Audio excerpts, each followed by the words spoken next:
Hey everyone, and welcome to a new series where we explore the forgotten corners of history. The nations that once graced maps, but have since been relegated to the dusty attics of time.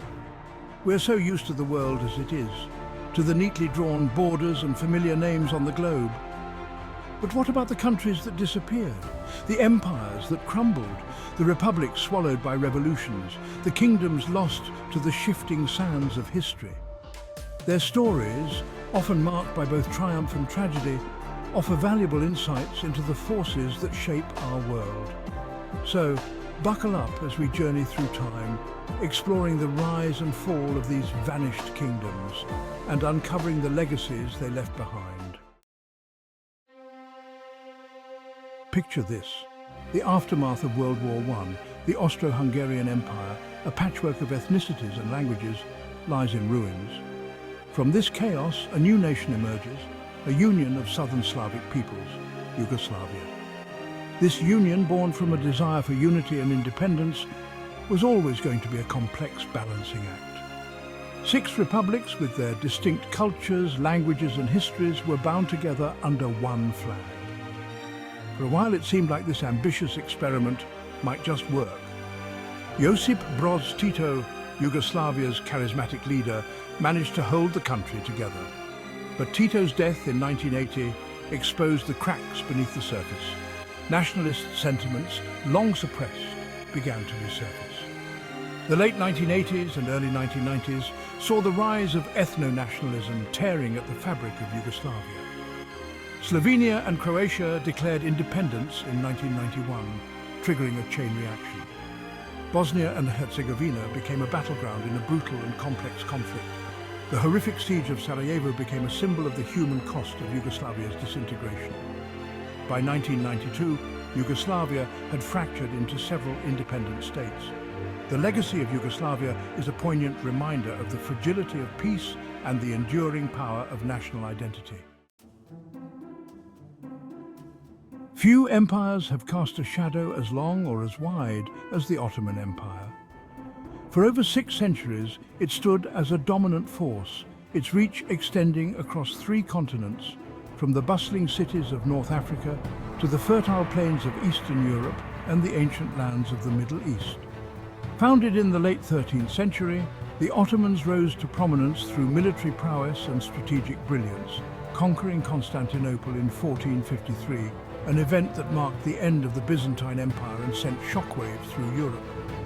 Under the reign of Suleiman the Magnificent, the empire reached its zenith, a golden age of cultural flourishing, architectural marvels and military might. But even empires like stars eventually fade. The following centuries saw a gradual decline marked by internal strife, economic stagnation, and growing pressure from European powers eager to carve up its vast territories. The Ottoman Empire's involvement in World War I on the side of the Central Powers proved to be its undoing. Defeat brought about the empire's collapse, its vast territories divided amongst the victors. From its ashes rose new nation-states, reshaping the political landscape of the Middle East and beyond. Turkey, the successor state to the Ottoman Empire, emerged from the ruins, while other regions gained independence or fell under the control of European powers. The Ottoman legacy, however, continues to reverberate. Its cultural influence is visible in the architecture, cuisine and traditions of the regions it once ruled. From the bustling bazaars of Istanbul to the majestic mosques of Cairo, the echoes of this once mighty empire can still be heard, whispering tales of a glorious past. Prussia, the Iron Kingdom that shaped Germany. In the heart of Europe, a kingdom forged in iron and discipline rose to prominence. This was Prussia, a nation defined by its military prowess, its efficient bureaucracy, and its unwavering ambition. From humble beginnings as a small duchy, Prussia expanded its territory and influence through a combination of military victories and strategic alliances. Under the leadership of Frederick the Great, known for his military genius and enlightened rule, Prussia transformed into a major European power, challenging the dominance of Austria in the German-speaking world. Prussian military traditions, characterized by discipline, efficiency, and a certain ruthlessness, became legendary, laying the foundation for the formidable German military machine of the 20th century. Prussia played a pivotal role in the unification of Germany in 1871, with its king, Wilhelm I, becoming the first emperor of a unified German empire. Prussia's influence on the newly formed nation was profound, shaping its political structure, its military doctrine, and its sense of national identity. However, Prussia's militaristic traditions and its emphasis on authoritarian rule also cast a long shadow, contributing to the rise of German militarism in the early 20th century. After Germany's defeat in World War II, Prussia, long seen as the embodiment of German militarism, was officially dissolved by the Allied powers. Its territory was divided amongst Poland, the Soviet Union, and the newly formed German Democratic Republic, or East Germany. Though Prussia no longer exists as a political entity, its legacy continues to fascinate and provoke debate. It remains a symbol of both the achievements and the dangers of unbridled ambition and the enduring power of the military in shaping the course of history. The Austro-Hungarian Empire, a tapestry of nations unraveled. Imagine a vast empire, a patchwork of cultures, languages and ethnicities, held together by the delicate threads of tradition and the iron will of the Habsburg dynasty. This was the Austro-Hungarian Empire, a sprawling realm that dominated Central Europe for centuries, a melting pot of nationalities striving for recognition and, in many cases, independence. Born from the ashes of the Holy Roman Empire, the Austro-Hungarian Empire was a complex and often contradictory entity. It was a realm of grand palaces and vibrant cities, of renowned composers and groundbreaking scientists, but also a place of deep social and economic disparities. The empire's diverse population, comprising Germans, Hungarians, Czechs, Slovaks, Poles, Ukrainians, Italians, Croats, Serbs and many others, created a constant tension between the desire for unity and the pull of national identity. The Compromise of 1867, which established the dual monarchy of Austria-Hungary, attempted to address these tensions by granting greater autonomy to Hungary, but it ultimately failed to quell the rising tide of nationalism. World War I proved to be the death knell of the Austro-Hungarian Empire. The assassination of Archduke Franz Ferdinand, heir to the Habsburg throne, by a Serbian nationalist in Sarajevo, ignited the flames of war. A conflict that would consume Europe and bring about the empire's demise. Defeated and exhausted, the Austro-Hungarian Empire dissolved in 1918, its territories carved up into new nation-states.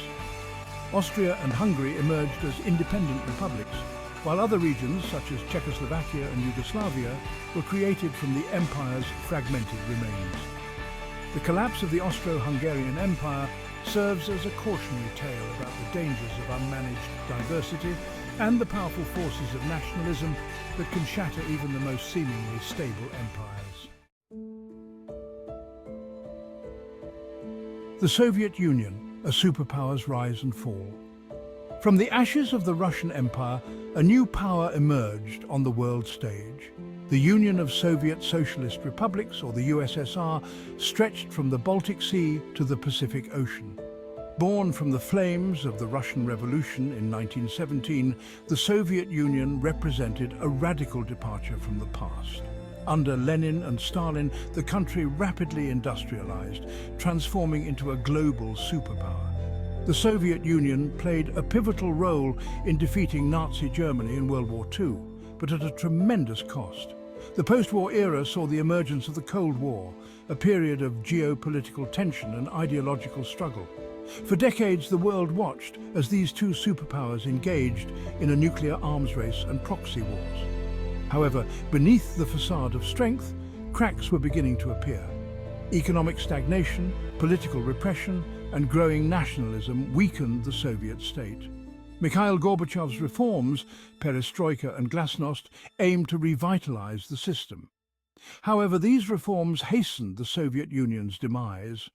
In 1991, after a failed coup, the Soviet Union dissolved into 15 independent republics.